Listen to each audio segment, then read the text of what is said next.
नमस्कार दोस्तों, मैं अतुल तिवारी आप सबका एक बार फिर से स्वागत करता हूं अपने इस वीडियो लेक्चर सीरीज़ में, जहां हमने पिछले वीडियो में बात की थी कि हिंदी भाषा का विकास किस प्रकार से हुआ है और हमने विभिन्न आयामों पर उसकी चर्चा की थी कि किस प्रकार से वह अपने क्रम में बढ़ते हुए आज हिंदी भाषा बनी है। लेकिन किसी भाषा को समझने के लिए उस भाषा की वर्णमाला को जानना आवश्यक हो जाता है। जैसा कि मैंने आपको पहले भी बताया था कि वर्ण क्या होती है और ध्वनियाँ क्या होती है। आज हम फिर से उसी के बारे में चर्चा करेंगे, पर हमारा आज का टॉपिक होगा वर्णमाला।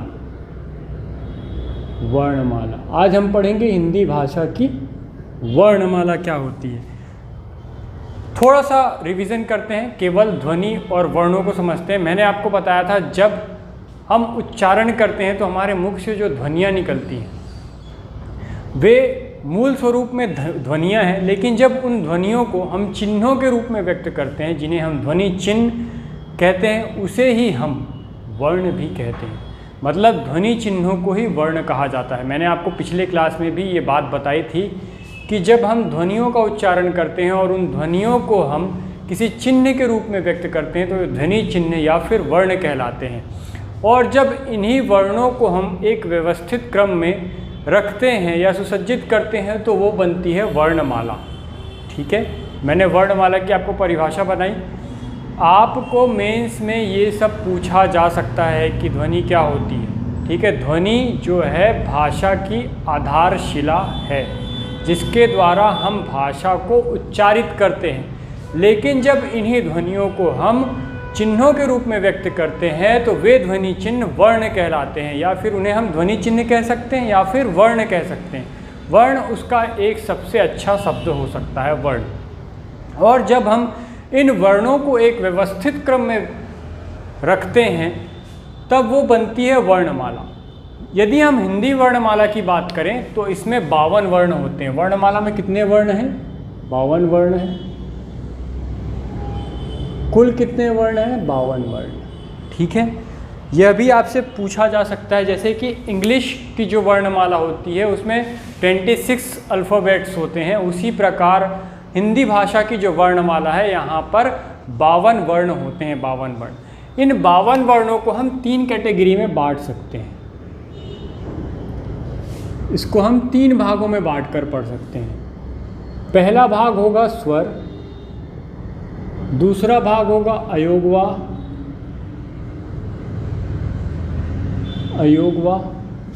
और तीसरा भाग होगा व्यंजन।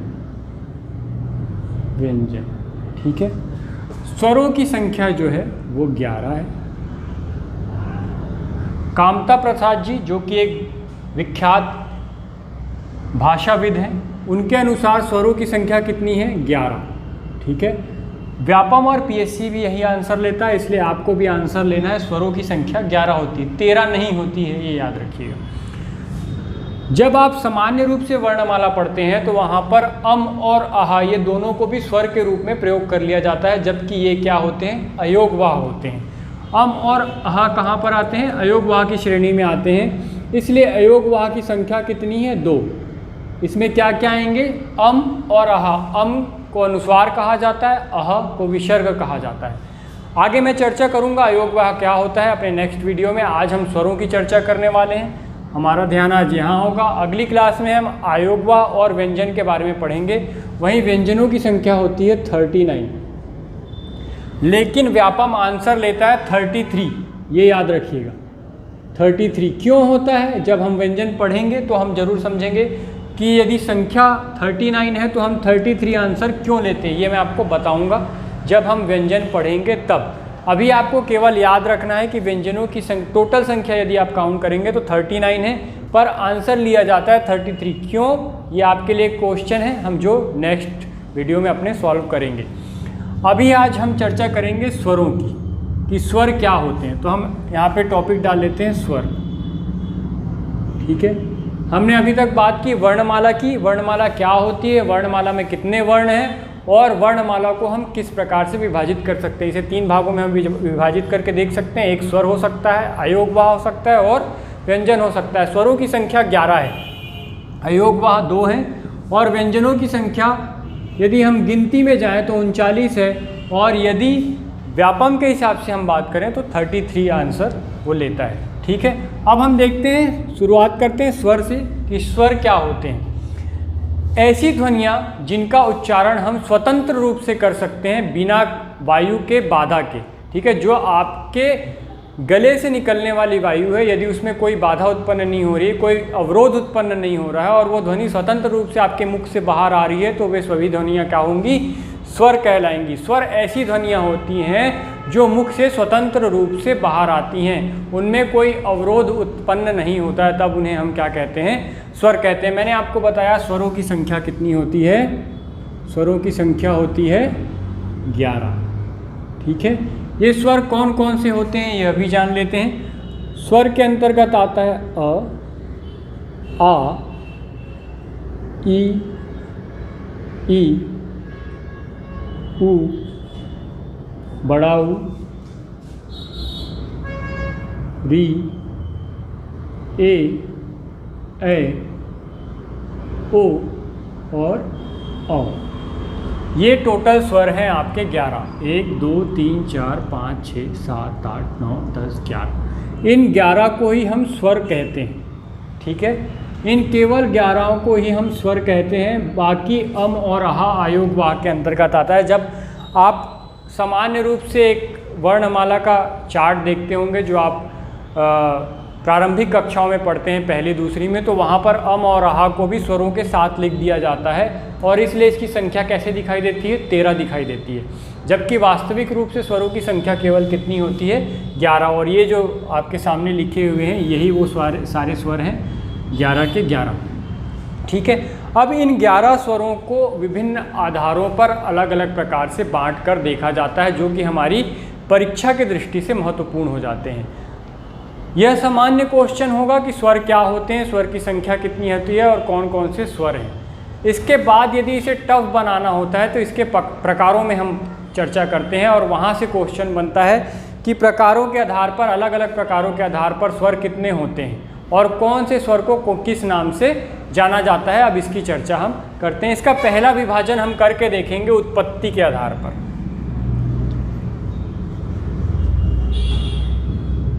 उत्पत्ति के आधार पर, उत्पत्ति के आधार पर स्वर कितने प्रकार के होते हैं। तो याद रखिएगा, उत्पत्ति के आधार पर जो स्वर हैं वो 2 प्रकार के होते हैं। पहला है मूल स्वर और दूसरा है संधि स्वर। संधि स्वर, ठीक है। मूल स्वर क्या होंगे? ऐसी ध्वनियाँ जिनके उच्चारण के लिए किन्हीं अन्य ध्वनियों की सहायता ना लेनी पड़े। देखो, स्वर की भी कई ऐसी ध्वनियाँ होती हैं जिनके उच्चारण के लिए 2 स्वर आपस में मिलकर एक स्वर बनाते हैं, जिसे हम संधि स्वर कहते हैं, ठीक है, जो आगे हम पढ़ेंगे। लेकिन कुछ ध्वनियाँ ऐसी होती है जो पूर्ण रूप से स्वतंत्र होती हैं। देखिए, ध्वनियों के उच्चारण के लिए आपको उसका मेल करने की ज़रूरत नहीं है। जैसे आप अ कहेंगे तो 2 अ इसमें जुड़ रहे हैं ये पता नहीं चलता है, लेकिन जब हम इसे वर्ण में लिखते हैं, जब इसकी उत्पत्ति हुई होगी तो किस प्रकार से हुई होगी? जब 2 अ मिले होंगे तब क्या बना होगा? आ बना होगा, ठीक है। इस प्रकार से मैं यही चर्चा आपसे कर रहा हूँ कि जब मूल स्वर की बात आती है तो वहाँ पर 2 स्वरों का युग्म नहीं बनता है और 2 स्वरों के मिलने से कोई स्वर नहीं बन रहा है, इसलिए वो क्या है? मूल, वो अपने आप में स्वतंत्र हैं। ऐसी ध्वनियाँ जो अपने आप में स्वतंत्र हो, मूल ध्वनियाँ कहलाती हैं। उनके उच्चारण में किसी अन्य ध्वनियों का मेल नहीं होता है, ठीक है, तो वो क्या कहलाएंगी? मूल स्वर। ऐसे स्वर कौन कौन से होंगे? तो ऐसे स्वर हैं अ, ई, उ और री। ये क्या है? मूल ध्वनियों के अंतर्गत लिखे जाने वाले स्वर हैं। याद रखिएगा, ये कह सकते हैं कि वे ध्वनियाँ जिनकी व्युत्पत्ति स्वतंत्र रूप से हुई है वो क्या है? मूल ध्वनियाँ हैं या मूल स्वर हैं, ठीक है।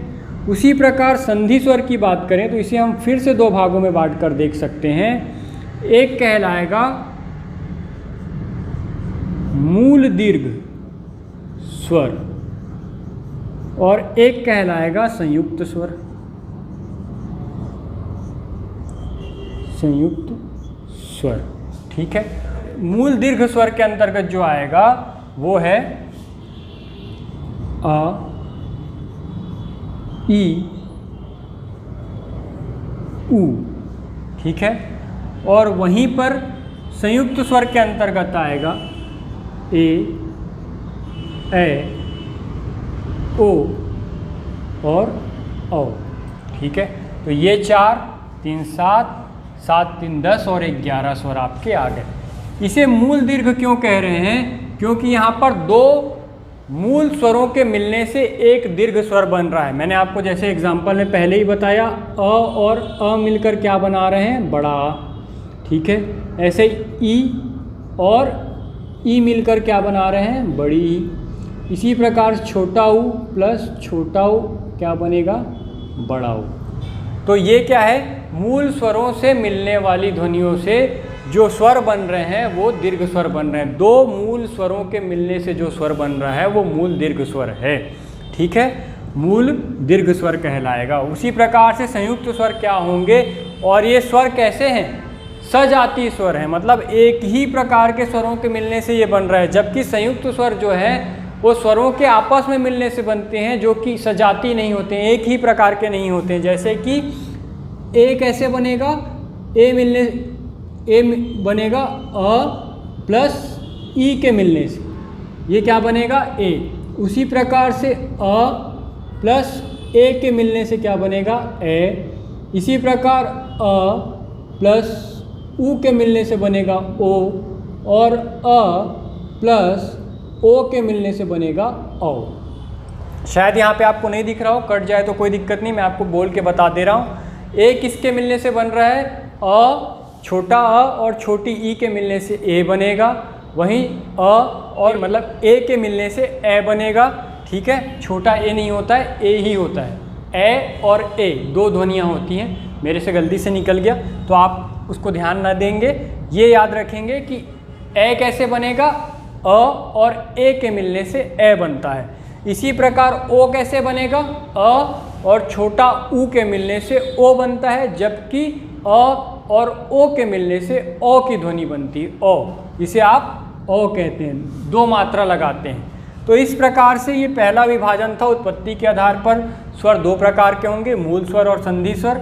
मूल स्वर ऐसी ध्वनियाँ होंगी जो कि स्वतंत्र होंगी और मूल रूप से उत्पन्न हुई होंगी, उन्हें हम मूल स्वर कहेंगे। अ, ई, ऊ और री इसके अंतर्गत आएंगे। और वहीं हम यदि संधि स्वर की बात करें तो फिर से हमें इन्हें दो भागों में विभाजित कर सकते हैं, मूल दीर्घ स्वर और संयुक्त स्वर। मूल दीर्घ स्वर के अंतर्गत ऐसे स्वर आएंगे जो कि सजातीय मूल स्वरों के मिलने से बनता है। जैसे दो छोटे अ मिलकर एक बड़े अ का निर्माण करते हैं। इसी प्रकार दो छोटी ई मिलकर बड़ी ई का निर्माण करेगी, दो छोटा ऊ मिलकर बड़े ऊ का निर्माण करेगा। वहीं संयुक्त व्यंजन स्वरों समान या सजातीय स्वरों के मिलने से नहीं बनते, बल्कि आपस में मिलने से बनते हैं। जैसे कि अ और ई के मिलने से ए बनता है, और अ और ए के मिलने से ए बनता है, अ और ऊ के मिलने से ओ बनता है, और आ और ओ के मिलने से ओ बनता है। इस प्रकार से ये पहला प्रकार था उत्पत्ति के आधार पर। अब हम देखते हैं दूसरा प्रकार। दूसरा प्रकार हम देखेंगे उच्चारण के आधार पर। उच्चारण के आधार पर, उच्चारण के आधार पर स्वर दो प्रकार के होते हैं। कई पुस्तकों में आपको उच्चारण के आधार पर स्वर 3 प्रकार के देखने को मिलेंगे, लेकिन आपको आंसर 2 ही लेना है, क्योंकि जो तीसरा प्रकार है वो हिंदी में प्रयोग नहीं होता। मैं आपको बता देता हूँ वो क्या है। पहले को हम बोलते हैं मूल या लघु स्वर, ठीक है। दूसरे को हम बोलते हैं दीर्घ या गुरु स्वर। ये दो ही प्रकार हैं। तीसरा प्रकार जो आपको देखने को मिलता है वो है प्लुत स्वर। ये संस्कृत में प्रयोग होता है, हिंदी में प्रयोग नहीं होता, इसलिए हम इसे हिंदी में नहीं पढ़ेंगे। उच्चारण के आधार पर जो स्वरों की संख्या लेनी है वो 2 लेनी है। मूल स्वर या लघु स्वर क्या होते हैं यदि ये पूछा जाए तो ऐसे स्वर जिनके उच्चारण में अपेक्षाकृत कम समय लगता है उसे हम मूल स्वर या लघु स्वर कहते हैं। इसके अंतर्गत फिर से क्या क्या आ जाएंगे, अ, ई, उ और री। ठीक है, मूल स्वरों की संख्या 4 होती है या लघु स्वरों की संख्या 4 होती है, अ, ई, उ और री। ये लघु स्वर हैं, ऐसे स्वर जिनके उच्चारण में अपेक्षाकृत कम समय लगता है। किसकी अपेक्षा? दीर्घ स्वरों की अपेक्षा। ठीक है, अपेक्षाकृत कम समय लगता है। वहीं दीर्घ स्वर या गुरु स्वर क्या होंगे? ऐसे स्वर जिनके उच्चारण में मूल स्वर के अपेक्षा 2 गुना समय लगता है, उसे हम दीर्घ स्वर कहते हैं। मूल स्वरों को उच्चारण करने में जितना समय लगेगा उससे 2 गुना समय हमें किसके उच्चारण में लगेगा? दीर्घ स्वर या गुरु स्वर के उच्चारण में। इसके अंतर्गत 7 स्वर आते हैं, आ, ई, उ, ए, ओ और औ। ये जो 7 स्वर हैं वो किसके अंतर्गत आते हैं? दीर्घ या गुरु स्वर के अंतर्गत। ठीक है, तो ये दूसरा विभाजन था। प्लुत स्वर क्या होते हैं? ऐसे स्वर जिनके उच्चारण में 3 गुना समय लगता है, उन्हें हम प्लुत स्वर कहते हैं, जिसे हम एस की आकृति से डिनोट करते हैं। इस प्रकार से आप देखते होंगे, जैसे राधा। जब लास्ट का वर्ड जो है, जैसे राधा मुझे बोलना है और इसे पुकारने की दृष्टि से बोलना है, तो इस प्रकार से आपको जब लिखा दिखे, एस की आकृति बनी दिखे, तो ये क्या कहलाएगा? प्लुत स्वर कहलाएगा। जैसे हम किसी को आवाज़ देते हैं तो उस समय हम जो अंतिम स्वर होता है उसे हम थोड़े देर तक दोहराते रहते हैं। ठीक है, हे, अरे, तो जो लास्ट का जो स्वर है उसे हम बार बार रिपीट कर रहे हैं, उसे हम इस प्रकार से लिखते हैं, उसे ही हम क्या कहते हैं? प्लुत स्वर कहते हैं। तो ये दूसरा विभाजन था स्वरों का, जहाँ पर हमने देखा कि उच्चारण के आधार पर स्वर 2 प्रकार के होते हैं। हम इसका तीसरा प्रकार देखेंगे। तीसरे प्रकार का विभाजन होता है जीभ के आधार पर। जीभ के आधार पर, जीभ के आधार पर स्वर 3 प्रकार के होते हैं। पहला है अग्र स्वर, दूसरा है मध्य स्वर और तीसरा है पश्च स्वर। जीभ के आधार पर, जीभ से उच्चारण के आधार पर स्वर जो है वो 3 प्रकार के होते हैं। ये आपकी जीभ है। यदि हम इसे 3 हिस्सों में बांट दें, ये आपका अग्र हिस्सा, ये मध्य हिस्सा और ये पश्च हिस्सा। पश्च, मध्य और अग्र भाग। जिन स्वरों का उच्चारण जीभ के अग्र भाग से होता है वे अग्र स्वर कहलाते हैं। फिर से रिपीट कर रहा हूँ, जिन स्वरों का उच्चारण जीभ के अग्र भाग से होता है, इस भाग से होता है, वे क्या कहलाते हैं? अग्र स्वर कहलाते हैं। अग्र स्वर के अंतर्गत ई, ए और री को रखा जाता है। ये क्या है? अग्र स्वर है। 5 स्वर आते हैं इसके अंतर्गत, ई, ए और री, ये सब अग्र स्वर हैं। वहीं मध्य स्वर के अंतर्गत केवल अ को रखा जाता है। ऐसे स्वर जिनका उच्चारण जीभ के मध्य भाग से होता है उन्हें हम मध्य स्वर कहते हैं और इसके अंतर्गत केवल अ को रखा जाता है। वहीं यदि पश्च स्वर की बात करें तो ऐसे स्वर जिनका उच्चारण जीभ की पश्च भाग से होता है उसे हम पश्च स्वर कहते हैं। इसके अंतर्गत अ,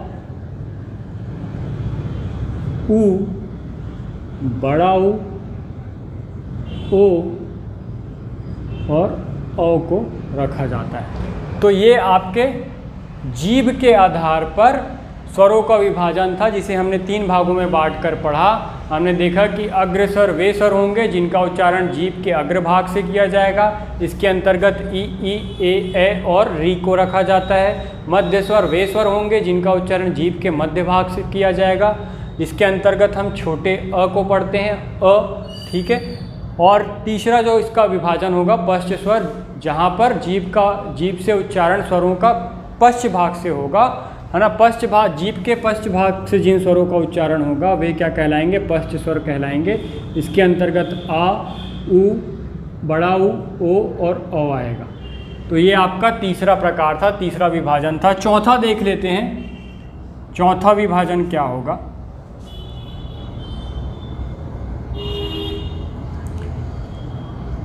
चौथा विभाजन हम देखेंगे मुख की आकृति के आधार पर। मुख की आकृति, मुख की आकृति के आधार पर, इसके आधार पर भी स्वरों को दो भागों में बांटा जा सकता है। पहला होगा वृत्तमुखी स्वर, वृत्तमुखी स्वर, और दूसरे होते हैं अवृत्तमुखी स्वर। पहला है वृत्तमुखी, दूसरा है अवृत्तमुखी।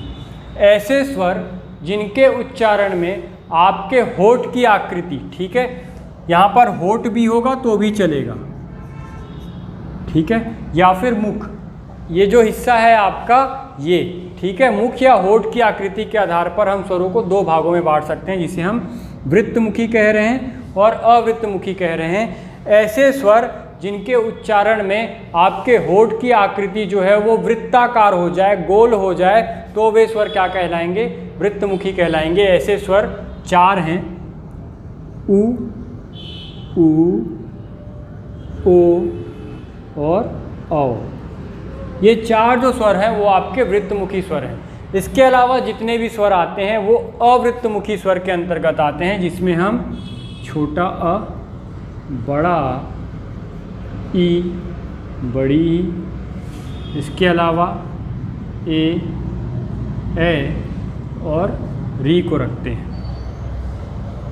तो ये आपके वृत्तमुखी और अवृत्तमुखी स्वर हो गए। अगला प्रकार देखेंगे जाति के आधार पर। जाति के आधार पर, जाति के आधार पर भी हम स्वरों को दो भागों में बांट कर देख सकते हैं। पहला है सजातीय स्वर और दूसरा है विजातीय स्वर। सजातीय स्वर क्या होंगे, ऐसे स्वर जो कि समान होते हैं या समान जाति से हैं, उन्हें हम सजातीय स्वर कहते हैं। समान जाति से मतलब क्या है, जैसे कि अ और आ।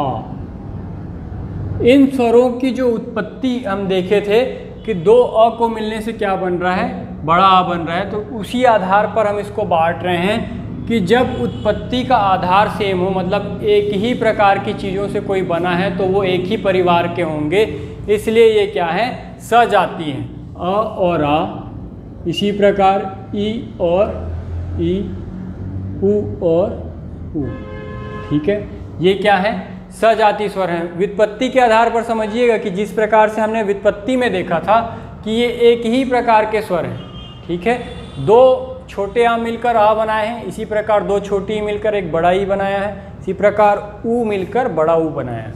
जबकि विजातीय स्वर क्या कहलाएंगे, ऐसे स्वर जिनका निर्माण या जिनकी व्युत्पत्ति, ठीक है, अलग अलग स्वरों के मिलने से हुई है, वे विजातीय स्वर हैं। जैसे ए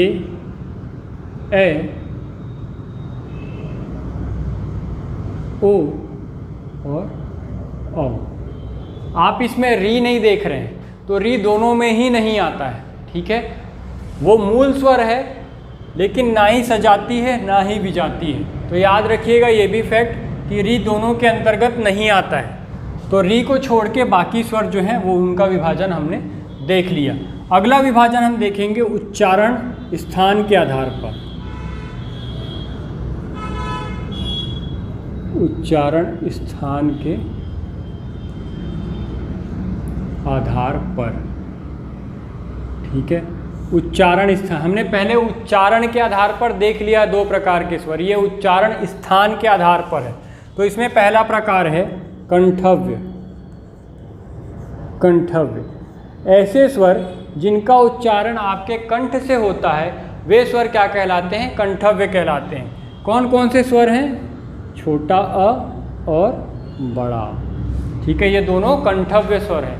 ऐसे आपसे पूछा जाता है डायरेक्ट कि कौन से स्वर कंठव्य स्वर हैं, कौन से स्वर अग्र स्वर हैं, कौन से स्वर पश्च स्वर हैं। जब हम इसका क्वेश्चन करेंगे तब हम वहाँ पर और स्थिति स्पष्ट कर लेंगे किस प्रकार से होता है। दूसरा प्रकार है इसका तालव्य।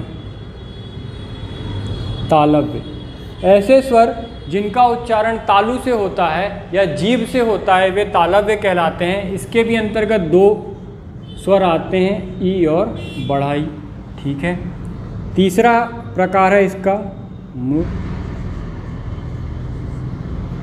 मूर्धन्य। मूर्धन्य के अंतर्गत ऐसे स्वर जिनका उच्चारण मूर्धा से होता है। मूर्धा क्या होती है? यदि ये आपका मुख है, ठीक है, ये आपके होंठ हैं मान लीजिए, और ये आपका मुख है, यहाँ पर आपकी जीभ होगी। ठीक है, तो जीभ के ऊपर का जो भाग है, ये जो पोर्शन है, ये कहलाएगा मूर्धा। ठीक है, आपके जीभ के ऊपर का भाग मूर्धा कहलाता है। उस स्थान से जिस स्वर का उच्चारण होगा वो मूर्धन्य कहलाएगा। और इसके अंतर्गत एक सब स्वर आता है, वो है री। इसके बाद देखते हैं ओष्ठ। ओष्ठ ऐसे स्वर जिनका उच्चारण आपके होंठ से होता है वे ओष्ठ स्वर के अंतर्गत रखे जाते हैं। तो ऐसे कौन कौन से स्वर होंगे? ऊ और बड़ा ऊ। ठीक है, अगला प्रकार देखते हैं कंठ तालव्य। कंठ तालव्य। कंठ तालव्य ऐसे कहलाएंगे। कंठ और तालु दोनों का प्रयोग जब होता है तो वो कंठ तालव्य कहलाते हैं। इसके अंतर्गत भी दो स्वर आते हैं, ए और ए। इसी प्रकार से एक अंतिम इसका प्रकार होगा कंठ्योष्ठ। ऐसे स्वर जिनके उच्चारण में कंठ और होठ दोनों का प्रयोग होता है वे कंठ्योष्ठ कहलाते हैं। इसके अंतर्गत ओ और औ को रखा जाता है। ओ और औ जो है वो कंठ्योष्ठ स्वर कहलाएंगे, क्योंकि इनका उच्चारण कंठ और होठ के द्वारा हो रहा है।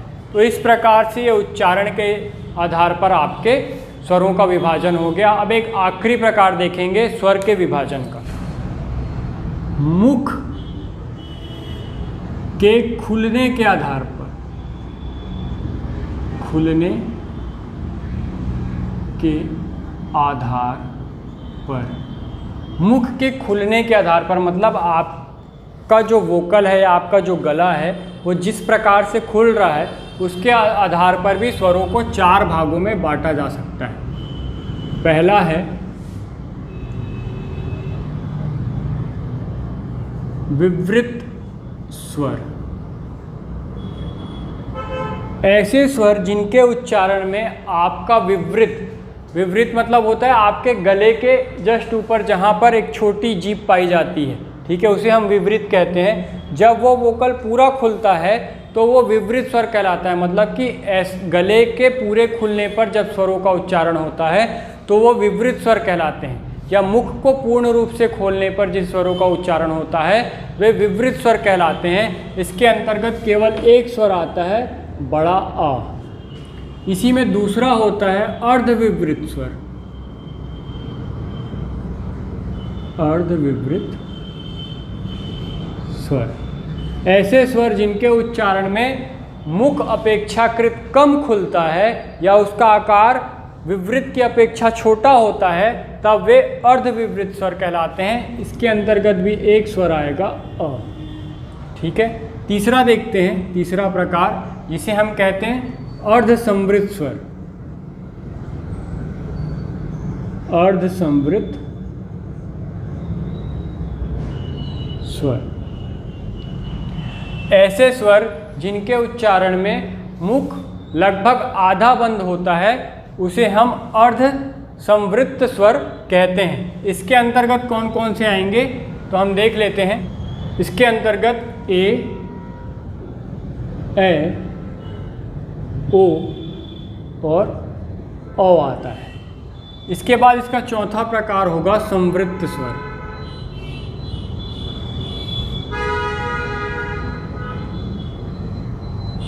ऐसे स्वर जिनके उच्चारण में मुख लगभग, जो आपके मुख की वायु है वो लगभग अवरुद्ध हो जाती है, उसे हम संवृत्त स्वर कहते हैं।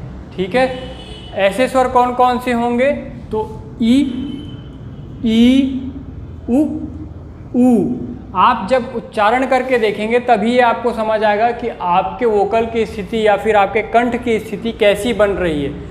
जब आप अ का उच्चारण करेंगे तो आप मुंह और गला पूर्ण रूप से खोलेंगे, जबकि आप अ कहेंगे तो मुंह तो खुलेगा पर आपका जो कंठ है वो आधा बंद हो जाएगा। जबकि अर्ध संवृत्त स्वर ऐसे स्वर होते हैं जहाँ पर मुंह और आपका कंठ दोनों आधा आधा बंद होता है, ए ओ औ। ठीक है, वहीं पर संवृत्त स्वर की बात करें तो आपका मुख और गला अपेक्षाकृत अर्ध संवृत्त के और ज़्यादा बंद हो जाता है, ई उ। ठीक है, अपेक्षाकृत ज़्यादा बंद हो जाता है, तो वो क्या कहलाता है? संवृत्त स्वर कहलाता है। तो इस प्रकार से ये आपके परीक्षा की दृष्टि से स्वरों का महत्वपूर्ण प्रकार हो गया।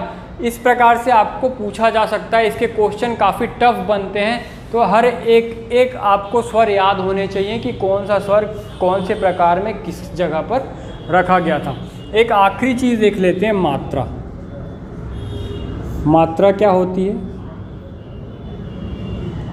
स्वरों के उच्चारण के अलावा कुछ व्यंजन भी होते हैं जिनका उच्चारण हमें करना होता है। तो व्यंजनों के उच्चारण के लिए हमें स्वरों की आवश्यकता होती है, और जबकि व्यंजनों के उच्चारण में जब स्वर का प्रयोग होता है तो स्वर वहाँ पर अपने वास्तविक स्वरूप में ना आकर चिन्हों के रूप में आता है, जिसे हम क्या कहते हैं? मात्रा कहते हैं। मात्रा क्या होती है अब आप बता पाएंगे, मैं आशा कर सकता हूँ कि यदि कोई आपसे पूछे कि मात्रा क्या होती है, तो व्यंजनों के उच्चारण के लिए हमें स्वरों की आवश्यकता होती है, और जब स्वर अपने चिन्हों के रूप में आते हैं तब वह मात्रा कहलाते हैं। जैसे मैंने आपको बताया कि स्वर कितने प्रकार के होते हैं? 11 प्रकार के होते हैं।